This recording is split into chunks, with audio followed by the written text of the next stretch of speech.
In the last stream, we were working on finally setting up a digital storage system. We went with refined storage, we got our crafting grid, we got extra crafting monitors for the patterns, for the auto-crafting, both in the form of the monitor and the manager. We of course have our disk drive here with one 16K storage disk in it, and then we also made a couple of auto-crafters as well to allow us, you guessed it, to auto-craft different things around the base, including our circuit fabricator. And so now if we open our newly minted wireless crafting grid, we can change our view type, for example, to auto-craftable, and we can see all of the items that our system is currently able to auto-craft. And part of the plan for today's stream is going to be to expand our auto-crafting capability. Before I do that though, I do want to go ahead and try and upgrade myself a little bit with some new armor. Right now we have almost a full set of diamond armor with our longfall boots on as well,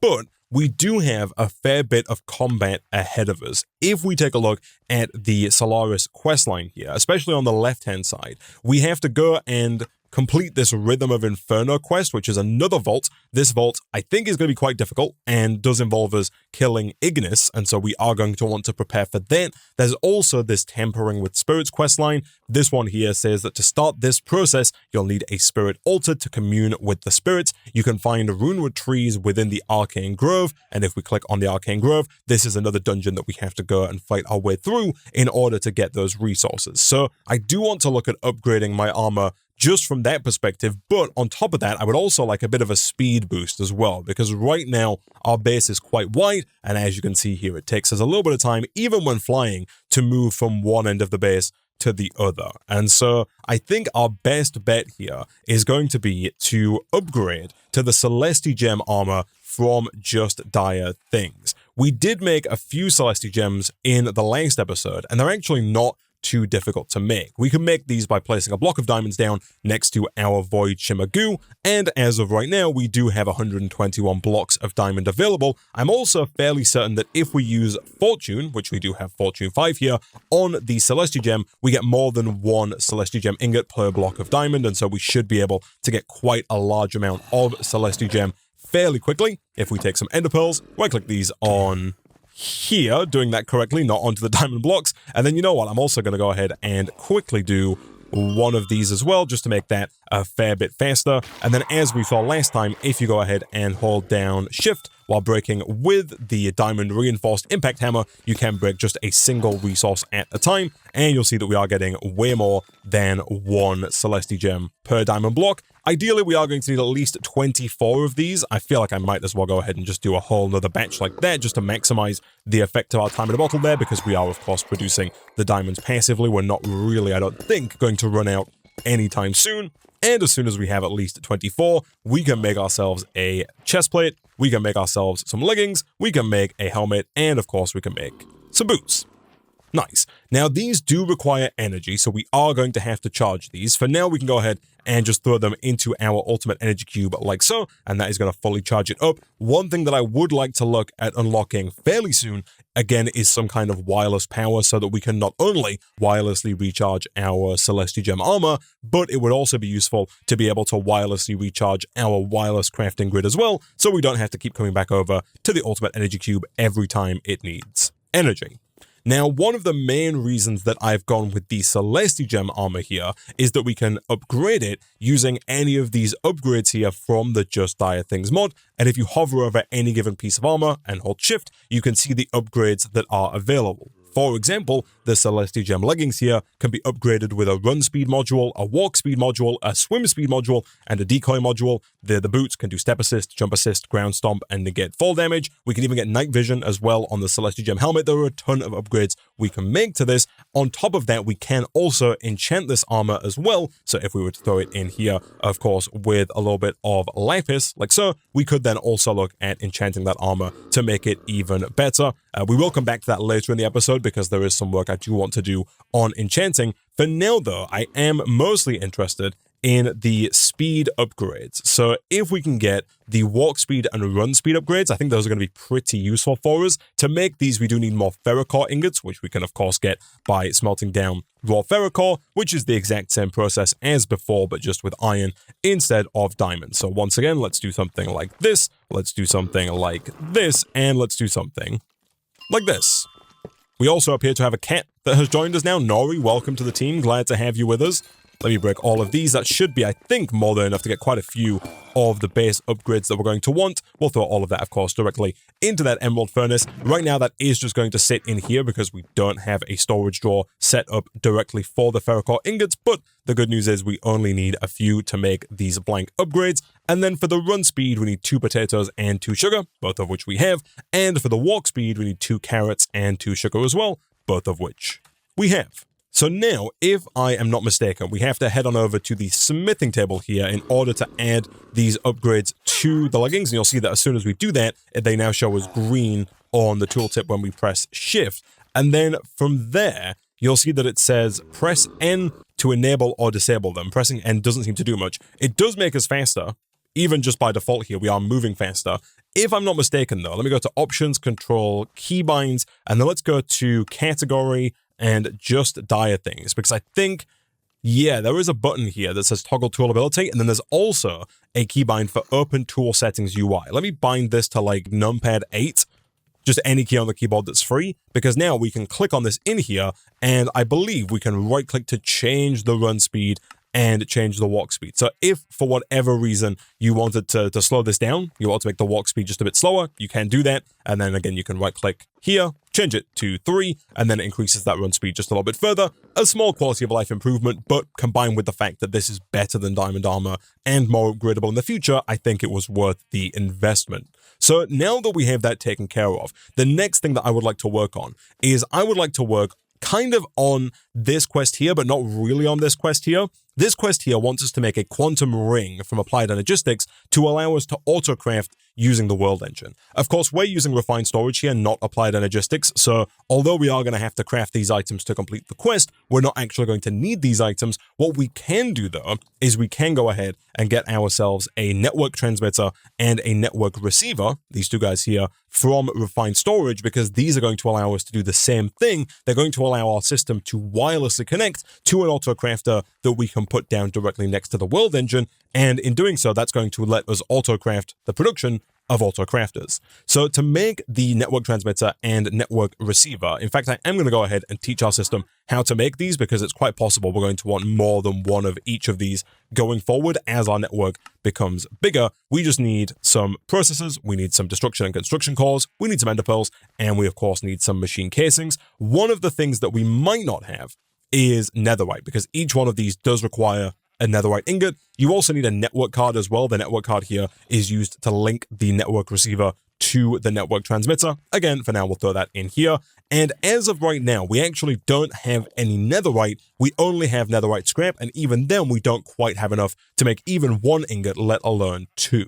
And so this does take me to another thing that I'd like to work on in today's stream, and that is that I would like to finally get the extra 2 unearthers that we have allocated slots for in our back wall here. Because when we set this up, we looked at what we could unearth, and it turns out there are 5 different resources that we can unearth in this pack, and ideally I'd like to be automatically unearthing all 5 of those. So what we're going to do here is we're going to take our unearthers, of course, and place them down like this. We'll make another one and put it down on this side here, and the 2 additional resources that we are going to start unearthing automatically are endstone, we'll bookmark that, and netherrack. The netherrack here is what's going to be crucial for us automating the production of netherite scrap. The endstone is going to allow us to automate the production of things like draconium dust, as well as dimensional shards, platinum chunks, and fluorite gems. And so what we need to do, though, in order to do that, is we need to automate the production of both netherrack and endstone. And I think our easiest and fastest way to do that is going to be with chickens. And so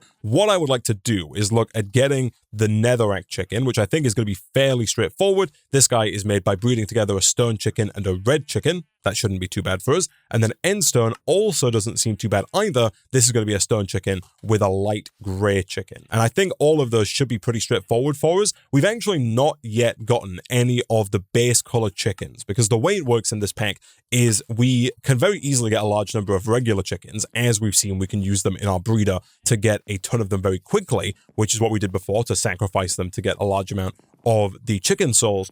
But if we want to do some chicken breeding, there are, I believe, 16 different chickens, one for each of the base Minecraft colors: yellow, red, green, cyan, blue, etc. And then all of those can be then bred together with different chickens to make all of the higher tier chickens in the game. If we want to get the netherrack and the endstone chicken, we need one red chicken, one stone chicken, and one light gray chicken. The stone chicken is made by breeding together a water chicken with a gray chicken. And the way that you get the base entry-level chickens is by crafting these chicken eggs.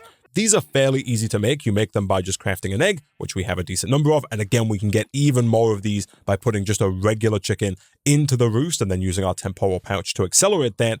The downside to how easy these are to make is that they are chance-based, just like regular chickens. And so, for example, if we were to get some red dye here and craft it with an egg to get a red chicken egg, the odds of us actually getting a red chicken for this apparently are really good for us, but I think it is chance-based in the same way that a normal chicken is chance-based, where you throw an egg and you're not guaranteed to get a chicken. Maybe we got lucky there, I'm not too sure. Let's try the same again here. If we get ourselves some gray dye, can we use that to get ourselves a gray chicken? It looks like we can take coal or charcoal, run that through the crusher here to get coal dust, and then we can run that through again to get black dye. We totally can, and then I'm assuming that we can craft that fairly easily with white dye, which we can get with bone meal, to make ourselves some gray dye. And then we'll see if we get just as lucky on this one here. If we take our gray egg and we throw that at the ground, do we get a gray chicken? We do not. So yeah, I think it is chance-based. Let's take a few of those. Well, let's first of all see how much gray dye we can make. We should be able to make a decent amount here. And then if we do the same thing again and craft up even more of these eggs, we really just need the one gray chicken to get us started here. But as you can see, we did get particularly lucky with our red chicken, and thankfully our very last egg there did get us a gray chicken as well. And so now, just like before, we can take our chicken stick to pick these up, like so and like so, and we can begin to use them to breed the chickens that we actually want. For example, over here, we already have our water chicken ready to go, and so if we throw in our gray chicken with our water chicken, we should get a stone chicken, and then from there, we can take that stone chicken and combine it again with the red chicken in order to get our netherrack chicken, which should be pretty straightforward. It totally is. Look at that. And then for the endstone, as we saw a second ago, it's going to be light gray with stone. So we are actually going to have to start by making more regular gray, and then of course crafting that into light gray. And then if we craft these up, like so, I'm hoping that 6 will be enough. Hopefully we get somewhat lucky here. We totally did. Fantastic. We can put the rest away for now. Let's take you, and let's go and combine you up with the stone chicken. Boom.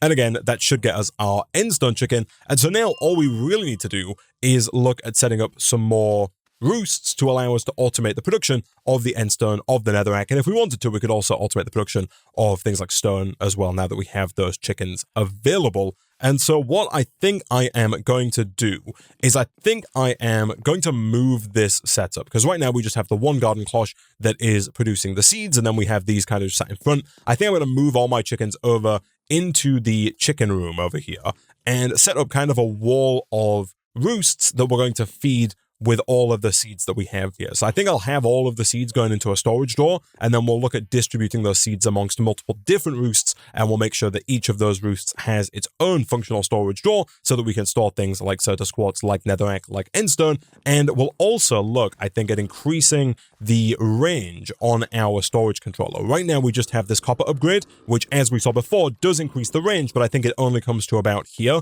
And if we're going to have drawers down further into this room, it's going to make more sense for us to upgrade this here to the next tier. That just requires 3 blocks of gold. Our system doesn't currently have access to those drawers because we've just taken the upgrade out, which is why we have to craft those manually. But this upgrade here should take us from a multiplier of 2 to a multiplier of 4, which I think should give us full base access with the linking tool. So if we hold this here, We don't quite get full base access, it's a little bit shy, but we'll of course start on this side and we can expand over. If we wanted to, real quick here, we could, you know what, we could just bite the bullet and upgrade to the diamond tier version. That's just going to require 2 chests and 2 blocks of diamonds. Again, we have a ton of those ready to go. All of our oak is currently not accessible because, again, we've just taken that upgrade out, which has unlinked a bunch of our stuff. But if we do something like this and like this, we can then go ahead and throw in our diamond upgrade, which takes us up to a radius of 6. And so now, yes, we fully have like a giant area which more than adequately covers the entirety of our base. And so real quick, what I'm going to do, I'm going to relink, of course, all of these drawers here so they're available to the system. I'm going to move the current garden cloche that we have over to our chicken room. We're going to get rid of the simple coal generator and just use an importer and exporter to pull power from our rainbow furnace round to that garden cloche, and then I'm going to make a bunch more roosts and a bunch more storage drawers so that we can start producing all of these resources. Okay, so I've gone ahead and moved the garden cloche over to the center of this room. For now, I think this is going to be producing the seeds more than fast enough for the chickens that we currently have. We can always add more garden cloches in the future if we see fit. Real quick though, I have just been made aware of the fact that we don't actually need the puller upgrade that we were using before. Over here, we have this storage drawer, and we put the puller upgrade in to pull the lava eggs from the roost up into the drawer. It turns out, inside of the roost interface, there is an option to enable or disable alter output to any storage block below. If you turn that on, they actually automatically push down into the storage drawer that's here. And then, of course, from there, we can just link those up now that we have a more than big enough draw controller radius. And so I'm going to go ahead and throw down a few more roosts either side of our cloche here, and of course connect the cloche up to power so it actually works. On top of that, I've also been told, first of all, that is not, whoops, this is not what we want to do. We do want to make sure that we get our configuration tool so that we can lock these drawers to the correct resources. So you should be Certus Quartz, and if we turn alter output on, you should be lava eggs. Perfect. Let me put that copper back in the system. I think we've actually completely filled our copper drawer here. We have, which is one of the reasons why there's backup copper in here, which is being sent to the wrong place because we don't have a place to store it. We can fix that though, either with a storage upgrade or a void upgrade. But I'm also being told that at Roost has a feeder block, this one right here. And the idea behind the Roost feeder is that it will automatically feed any roost nearby with seeds. So my question here is, if I were to go ahead and grab another importer. Again, this is one of those things that we should definitely teach our system how to make for us, so we're not just making it manually over and over again. But if I were to do this, and then of course use our connector to connect this over to our main power export, like so, we should hopefully see seeds being produced. We do. And then I'm wondering if I can just put this right here. I totally can. And then from there, I'm wondering if we can go ahead and configure this. Oh, we can. So in here, it shows us the roosts we have available. If I tick both of those, does that provide seeds to them? It looks like it might have provided seeds to this guy because he's up at 64. This one, not so much. It's definitely working in here. You'll see when I take half a stack out, it puts more in. I'm being told maybe I just need to put 1 seed in there. I totally do. And look at that. So now it's keeping these full of seeds using the seeds that are available inside of the auto feeder. That is super nifty. And so, like I said, I'm going to go ahead and add even more of these roosts either side, even more storage drawers, and we'll start getting things like the netherrack, the endstone, and maybe things like stone, water, and lava eggs automated as well. And a few more chickens later, we now have our water chicken over here, we have our stone chicken down, we of course have our endstone and netherrack chickens, and we have our obsidian chicken that we made in the last episode as well. One thing to bear in mind in here is that inside of the roost feeder, you can use these buttons at the top to increase or decrease the range. It's a little bit confusing because you've got to then click config to see the range. From there, you can click the buttons again and you can see the range changing. Also, in here, you can rename the roosts, which makes it a little easier to know what's going on inside of the feeder. You can see the stone roost, the obsidian roost, the netherrack roost, and also you don't have to put in a kickstart seed. What you can also do is inside the feeder here, if I go to obsidian and I just put a seed in by left clicking here, that will go ahead and place seeds into there just as soon as there are some available in the feeder. Cool. And so at some point we should go through and make sure that all of these are named. Again, it's just going to make it a lot easier as we expand out our chicken network in the future, but we do now have endstone and netherrack being produced for us automatically. And of course, using the linking tool here, we can link all of these up. I do want to unlink that one. I'll do that in just a second here. We also want to make sure that we lock all of these as well. Let's do that. Let's even lock the empty ones for now. And let's also go back to our linking tool. And if you go and you right click, you can swap it to remove. I'm going to unlink that. I'm going to take these out. I'm going to lock it with the configuration tool. And then again, we can right click to swap to add mode. And then we can re-add these for future use. So now that we have all of those available, what we need to do is, of course, get another unearther. We also need to go get some more village tokens as well, which we should be able to do fairly easily over at the world engine with some wheat, just like we did last time for our AE2 villager that we have over there. We do, of course, still have a spare work token, and we can get more bread very easily. And then from there, I think we'll probably go ahead and just get 2 exporters to allow us to export from our system directly into those unearthers. And then, just like we're doing right now, we'll use the importers and exporters to send all of the items to their respective chests. And so things like netherite, scrap, and draconium are going to go straight to this chest and then be beamed out to their respective drawers. We'll make some more drawers over here as well, so that we have space for all of the stuff that we're going to produce from these 2 new unearthers. And just like we did last time as well, I think we'll go ahead and use the pipe connector to automatically place these pipes down. So if we did something like this, we could then once again grab our pipe connector, make sure that we have enough cable, which again in this pack does require this quartz enriched copper. And then once we have enough, we can of course use our pipe connector again, put the cable in our offhand, put down 1 point right about there, get rid of that for now, put down our second point, once again, let's say right about here, you know, we'll put it right there. We can't connect it to the top of a block, so let's do there, like that. And then again, we can shift and scroll to bring that up because we don't want it down at all. That actually looks perfect. So shift right click in the air, place pipes, and that's connected. Cool. So from there, we should just be able to go ahead and pick either endstone or netherrack. Never mind, what I have done there is something you do have to be careful of when using the pipe connector, because what I've done there is I've actually broken the importer. So the importer was down on the bottom here like this, and so with that removed, that is now no longer receiving power. Let me quickly reconnect that like this and like this, and then we will have to kind of slightly reboot the cable. That really is the only downside of the cable mod here, is that you do have to be careful about where you line it up, because sometimes it will break stuff. For us though, it's a pretty easy fix. That should still have everything online, and we should now be able to go ahead and grab, for example, some endstone out of the system and place it into this exporter, at which point we'll see that start to fill up. And we're going to do the exact same thing, of course, over on the other side here with the netherrack, and then we're going to go get our 2 villagers, get some more brushes, and get these guys up and running. All right, so we have our extra unearther now, and everything is set up in terms of the exporting. I've even put down the exporters here that are going to allow us to send all of the resources that are produced by this to where they need to go. But going right back to the first chapter of the quest book, we do have to get a resonance engineering block, because both the endstone and the netherrack unearthers need to be dimensionalists. And so in order to get the resonance engineering block, we need to craft together 4 lead sheet metal, 4 advanced electronic components, and 1 echo shard. We do already have an echo shard in the system. The lead sheet metal is just 4 lead plates, which we can make the easy way, even though it is a bit more expensive, like so. 1, 2, 3, and 4 gets us 4 lead sheet metal. And then from there, we just need 4 of these advanced electronic components, which we can make manually, but we need plastic, which we don't currently have access to.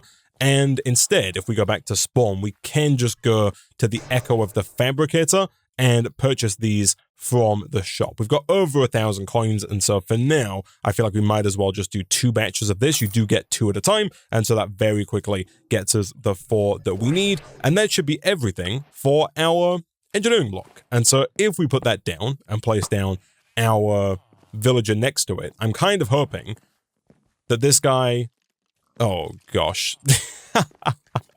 Okay, I think maybe what we should do is what we've done over here, and kind of fence off an area so that we force our villager to become one with the engineering block, as opposed to just hoping that they don't pick a different kind of job. So real quick, if I somewhat awkwardly do something like this, can I do this and force him to become a dimensionalist? Okay, so I'm not quite sure why this guy didn't want to convert, but this guy, we made a new one with even more bread, and he has become a dimensionalist. So we'll pick him up, and we'll, of course, throw him into one of these right here with the dimensionalist like that. And of course, we do need to get another brush to make this work as well. We might as well go ahead and upgrade this to the reinforced brush. We just need the smithing template, which should be pretty straightforward for us to make. We of course have really as many diamonds as we're going to need, and then ideally we would also upgrade this to unbreaking as well. And to be fair, I might do that just right away here, because I think to upgrade the brush to unbreaking, we just need the 2 netherite scrap that we do have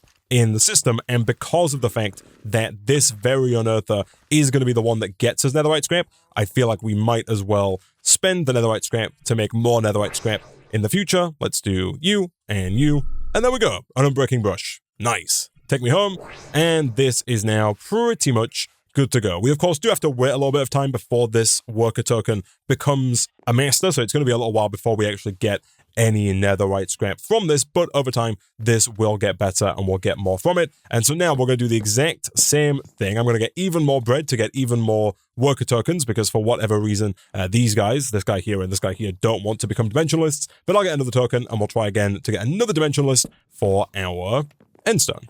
And not too long later, both of these guys are now up and running, producing their wares and slowly but surely leveling up. We are going to have to add more items to our storage drawer wall over here. I've made some more drawers, but right now, of course, at their lowest level, they're not producing all of the things they can yet produce. We do have to wait for these guys to level up before we start getting netherite scrap from this guy or draconium dust from this guy. While we wait for that to happen, I think it is going to be in our best interest for us to manually work our way through a little bit of netherite, because of course we are a higher level and we are definitely going to get some netherite scrap from this, and that netherite scrap is going to allow us to make netherite for the network transmitter and receiver, going all the way back to the whole reason that we're doing this. If we get 2 netherite ingots, we should be able to then request a network transmitter, start, and the network receiver, start. And very quickly, our system has made us one of each of those. We'll also see about requesting a network card as well. Our system wants sugarcane for that. We actually don't have enough sugarcane. We should teach our system how to craft sugarcane into paper. Right now, we're actually completely full on crafting slots in our autocrafter. We do have 2 options for what we're going to do there, and also we're out of power already on our wireless crafting grid, which is not ideal. So that wireless power cannot come soon enough. But what we can do here is we can look at upgrading the autocrafter to a higher tier, and that all kind of links into what we're doing here with the network transmitter and receiver. So real quick, let me get the network card. I don't know why it's saying that we have 2 of a given item, and then when I take it out, it goes to 0. I'm not quite sure why it's showing the item twice, but all we need to do now is head on through to the world engine and place down our network receiver. This receives the network signal wirelessly. So if I were to put this down, let's say right about here, and then right click it with the network card, that's going to bind this network card to this network receiver. Then all we need to do is head on back up home, like so, and we're going to place down our network transmitter. For now, let's put that down, you know what, right about here. And then in here, we're going to place our network card, and that's going to link this network transmitter to our network receiver. That is going to have an associated power cost. In here, the refined storage controller will be using more power because the range on this is quite far, but we do have, I think, enough power to handle it. And so now, if we were to take another autocrafter and go back to the world engine, we should be able to autocraft using the world engine. Of course, to do that, we have to first get an autocrafter, which requires a machine casing, a quartz-enriched iron, 2 advanced processors, and 1 construction and destruction core. Boom, boom, boom, boom, and boom. That's going to get us another autocrafter. Over here, the plan now is going to be to have our autocrafter go down, let's say right about there, like that. And of course, ideally, we want to wrench that to face into the world engine, and then we can connect that up to our network receiver, and now we have this autocrafter ready to go. We'll call this one world engine, like so. And now, if we head on home, we should be able to see inside of our autocrafter manager that we have access to the world engine crafter. And so in theory, if we were to go up and teach our system how to make the tier 1 autocrafters with this recipe right here, in code, we should be able to put that into the world engine crafter. And the only final thing that we might need to do actually is get an importer as well, because I'm assuming that the world engine doesn't auto eject. And so real quick, let me craft up an importer. Let's take that back to the world engine, hopefully for the last time here. And if we do something like this and like that, we should hopefully now be able to request that our system make items using the world engine. Let's head back home and see if that works. So now, if I type in autocrafter, and let's say I wanted 4 more of these. Can I make this happen? I cannot because we don't have enough steel, but if I want to, and I click start, it should be able to put the requested items into the world engine, and then ideally once the world engine is done with the craft, it should automatically import the crafters themselves. Okay, so for whatever reason here, this isn't outputting. Oh, do we have to set this to output? There we go. Okay, so we click config, and then we click on the slot in question, and then we click output. I'm going to set all of these output slots to output to the right, because that should allow, anything that we produce here to be imported by the refined storage system. I also, once again, I do want to try with this crafter here, making sure that we set lock mode to only until outputs are received.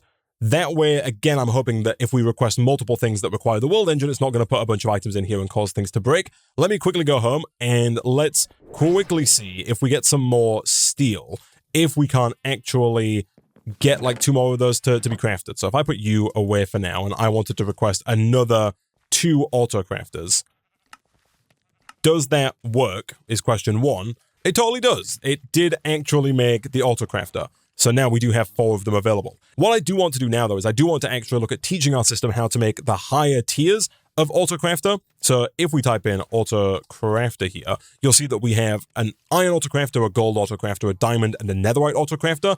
And each one of these increases the number of pattern slots, and as you get higher and higher, it increases the speed of the autocrafter as well, with the netherite crafter being crazy fast. It's 125 times faster than the base autocrafter. And so now what we should be able to do is, for example, encode this recipe here for the iron autocrafter and put that into the world engine. And then now if we put the regular autocrafters back in, we should in theory be able to request one of the iron autocrafters, and it should just put the required items in and take everything back out, and we should be good to go.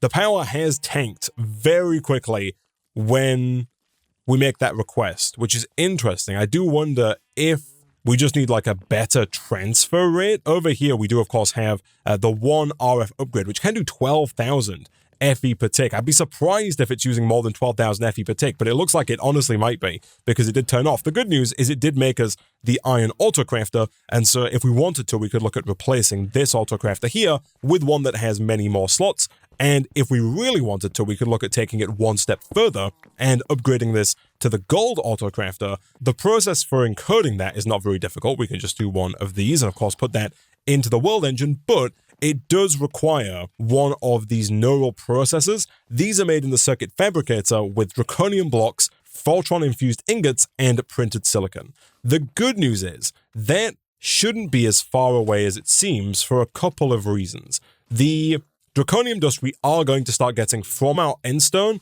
fairly soon here. If we press U on the endstone and go to the unearther, right now we are at tier 3 journeyman. As soon as we level up to tier 4, which we are currently only 5% of the way towards, but once we get to that next tier, we will start getting draconium from our unearther here. And then as far as FORTRON is concerned, if we go back to the tier 3 section of the quest book, there is a quest right here to make the coercion deriver, which isn't actually too difficult to make. It requires 6 steel, as well as a focus matrix, which is fairly straightforward, steel, redstone, and diamonds. And then we also need a battery, which is even simpler, copper, iron, redstone, and coal. Boom, and boom. We are missing a little bit of steel, of course we are. We should definitely look to teaching our system how to make steel. Right now we are still doing it manually by putting iron in here and then running it through twice. We do also need to get a bunch more of the enriched carbon, which we can of course do with our enrichment chamber. And if we're being impatient, we can do something like this, and like this, and like this, and then of course, like this. That gets a bunch of steel dust, which we can of course then dump directly into our furnace. Perfect. And then again, right now, steel does not have a drawer. We should definitely look at adding a drawer for steel though, so that all of that can be brought in automatically. But that should be everything for the coercion deriver. And this thing is actually pretty straightforward. Essentially here, we can put this down, give it power. So if we set the front of this to output, which it is, in here by default, it requires a redstone signal. If you click on the button in the top left, it changes it to not requiring a redstone signal, and you'll see that we are producing FORTRON. There's 20 buckets, 30 buckets, 40 buckets. It is using a decent amount of power here, but don't forget we're producing 50,000 RF per tick, and very quickly we filled up the 30 bucket internal tank here. And so what I think we should be able to do now is go ahead and make another exporter and another importer, and then we're going to throw the exporter down here. We're going to put the importer down on the world engine, and that's going to allow us to feed that FORTRON directly into the world engine. And by that, I mean we're going to use the importer that's already here. We're going to right-click on that. We're going to quickly right-click on this guy, and of course, we're going to make the @BBL routers fluid upgrade. We're going to go for a pretty high tier upgrade. I might even go straight in with the tier 3 FORTRON ingot upgrade, because we are about to be able to make really as many FORTRON ingots as we like. And look at that, the FORTRON has moved over.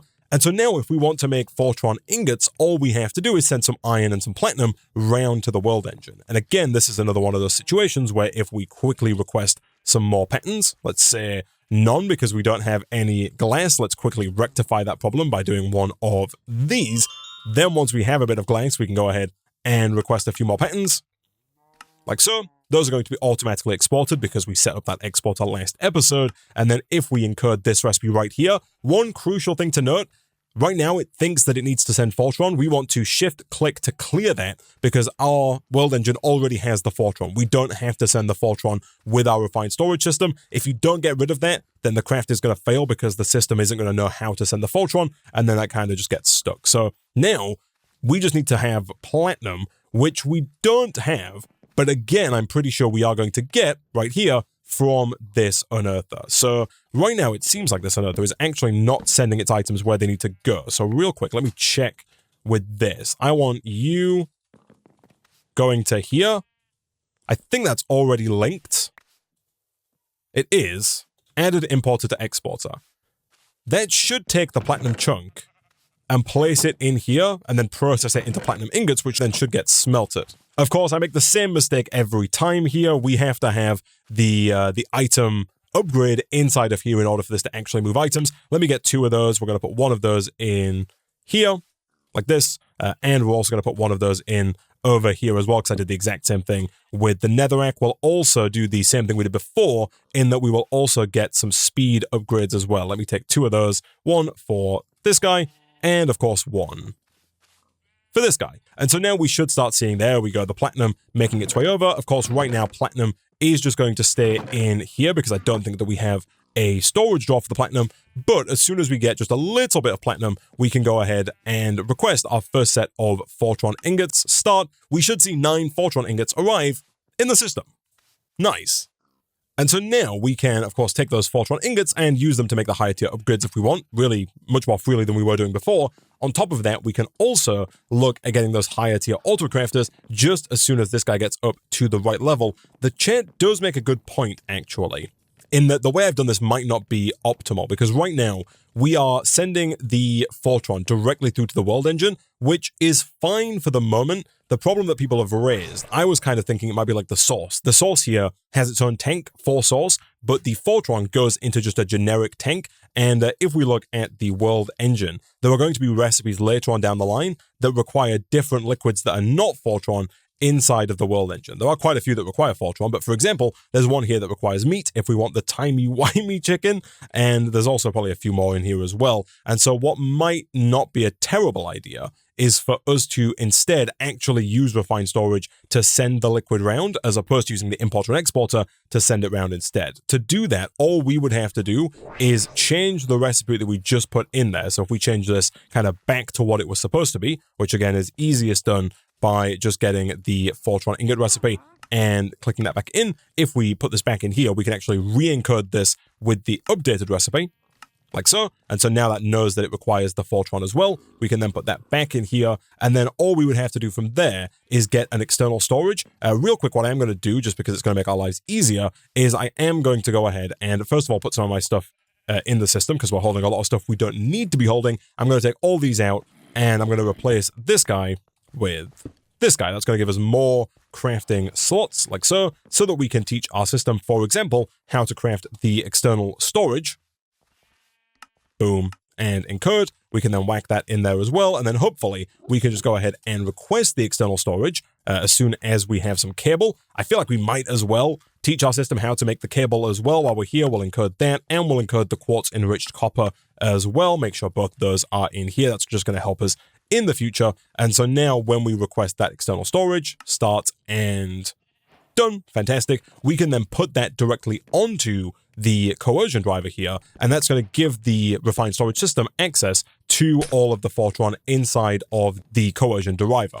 Again, using the pipe connector, we can run a pipe over to there, and now you'll see that we have access to that FORTRON inside the system. You'll also see we have access to the FE as well, which is interesting. I wonder if that's the FE that's inside of here, potentially. I'm not quite sure where that's come from all of a sudden, but we do have the FORTRON. And so real quick, what I am going to do, I'm going to go to the world engine, and although it is a little bit wasteful, I'm going to dump out the FORTRON that's in here. And now, if we try and request those FORTRON ingots again, it should still work. Again, control click here, and start. It's going to make 9 of these. That's the minimum you can make. You'll see it took the required FORTRON out of the coercion driver, put it in the world engine, and made us the FORTRON infused ingots. In the time that it took us to do that, we have managed to level up our dimensionalist over here to where we are now getting draconium dust, and so we can place that draconium dust, of course, over into one of these. That's going to start filling up automatically. I'm assuming we're pretty close, if not also already there on this guy as well. Not quite. We're actually at a slightly lower level on this guy. I'm not quite sure why, because I think we started with this one first, but this one will get netherite fairly soon. I will take the dust that we're getting here, the Easnium ingot. I'm not quite sure if that's how you pronounce that, but we do need to get a draw for that going as well. And as soon as we have some of that draconium, I guess we probably actually, I've set up draw up for draconium, but what we might want to do is we might want to send the draconium directly through to the furnace to smelt it into draconium ingots. There are some crafts that do require draconium dust, but I feel like a lot of the crafts that we're going to use going forward require the draconium in ingot form. And so it might be a sensible idea for us to add draconium dust to this filter here, like that, which should allow the draconium dust to go straight there. And of course, if we were to go ahead and unlock this drawer, take that out and then lock it again, preferably once it's empty, the draconium should now go here first, should get smelted, and then once it's smelted, we just want to get another draconium ingot drawer on this side so that we can actually store the draconium in ingot form. And then from there, let me smelt a bit more of this up. We can, of course, teach our system how to use that draconium inside of the circuit fabricator to make these neural processes. So let me encode this recipe here. Encode. We're going to put that into our circuit fabricator, like so. Let me get those storage drawers real quick. While I'm at it, I'll also get storage drawers for some of these other ingots as well, so that we're not kind of backing up inside of this chest. And once we have drawers for steel, ferrocore, platinum, and draconium, you'll see the draconium is now coming in ingot form. And so now, in theory, we should be able to request, let's say, 2 neural processes, start, and very quickly, those will come in. Perfect. And so now we could look, if we wanted to, at upgrading our crafter. What I'm going to do, I'm going to put this away, and I'm instead just going to go straight in and request the gold crafter. It is going to make the iron crafter first, then the gold crafter. And in fact, we could even look at going one step further. Again, if we request some more blank patterns here, let's get another 10. And by 10, I of course mean less than 10. We're going to go for 3 because we're missing some quartz enriched iron. We should then be able to teach it how to make the diamond crafter as well, because the diamond crafter, again, is just more of those neural processors in code. And then in theory, we should soon be able to do the netherite one as well. That does require 4 blocks of netherite that we don't currently have access to, although this guy is getting closer and closer to getting us that netherite scrap. Do we have what it takes to get the diamond crafter? We do. If we hit start there, that should just make us a diamond crafter, which is going to upgrade us from the 27 pattern slots we have right now up to 63 pattern slots, and it's also going to give us the 25 times speed boost that you don't actually get with that iron autocrafter.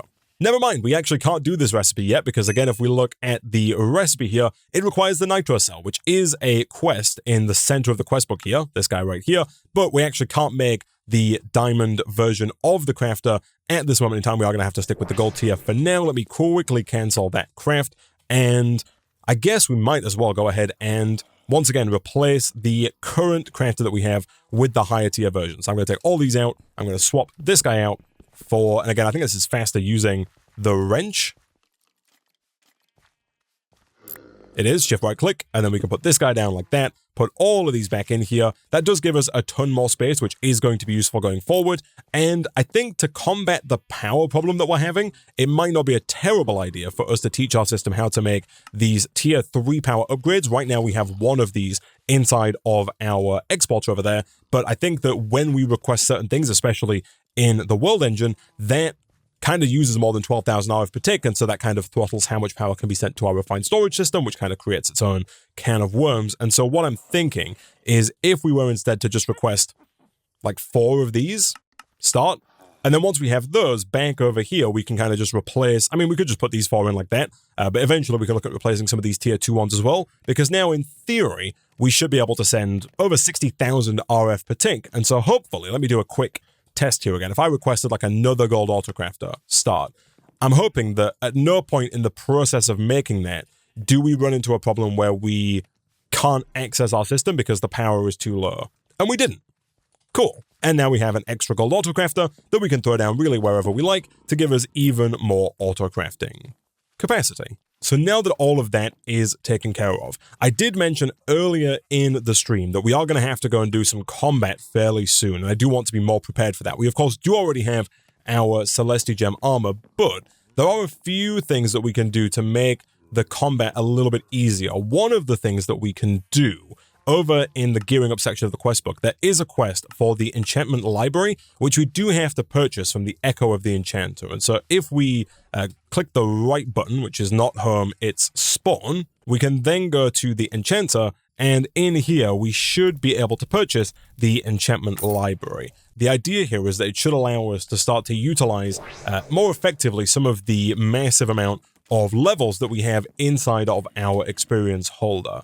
The idea here is that we can place down our enchantment library, and if we were to enchant something, we can then take the enchantment books and store them into the library. There are a few things we can do here, actually. One of the things that we can do, if our power is working as intended, which it is, but we are once again out of power on our wireless crafting grid. Of course we are. Let me recharge that. Perfect. One thing we can do, there is a quest that talks about using a block of draconium and an anvil to automatically disenchant items. The way this works is, for example, a few episodes ago, we enchanted our diamond all-in-one tool, and it's got Reaper Capturing and Rift Disruptor, none of which are really enchantments that I want. And so what we should be able to do here, if we get some books, which we can definitely do if we get some more sugarcane.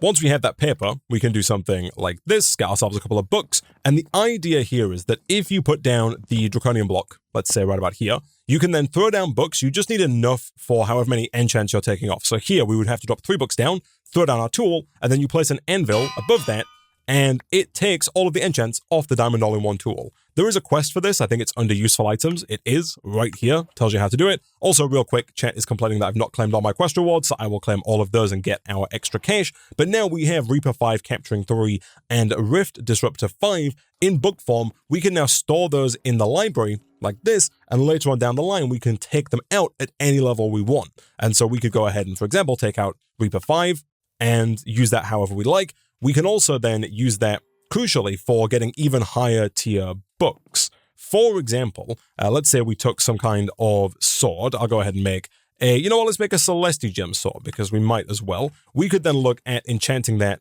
in here, like this. Boom, boom. And of course, making sure that we have enough levels to do that. Let me take a bunch of levels out of here. All 277 should be good. Let's do one of these and one of these.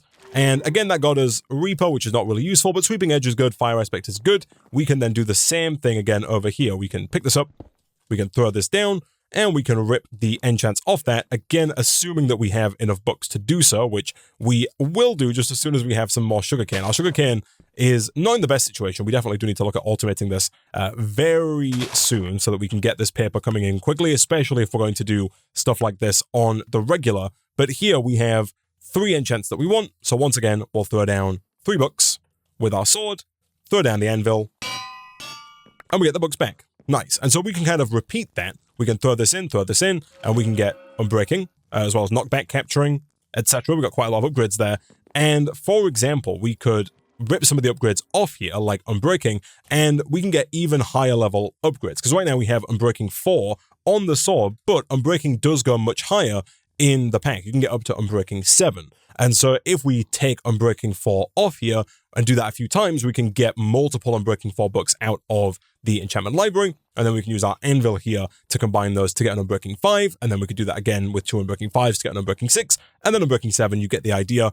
And the idea with this is that going forward, we could do that with really all of our armor. We could look at getting, protection as well, I think goes pretty high. It does, again, you can get up to protection 7. Getting protection 7 just in one go on our Celesti Gem armor seems unlikely, but if we can keep re-enchanting it, the likelihood of us getting that goes up and up, and we can kind of put any enchantments that we get into the library, and then later on down the line, we can pick and choose what it is that we want to apply to each different piece of armor and to our sword, which I think is going to be tremendously useful in making us even more powerful for those future fights.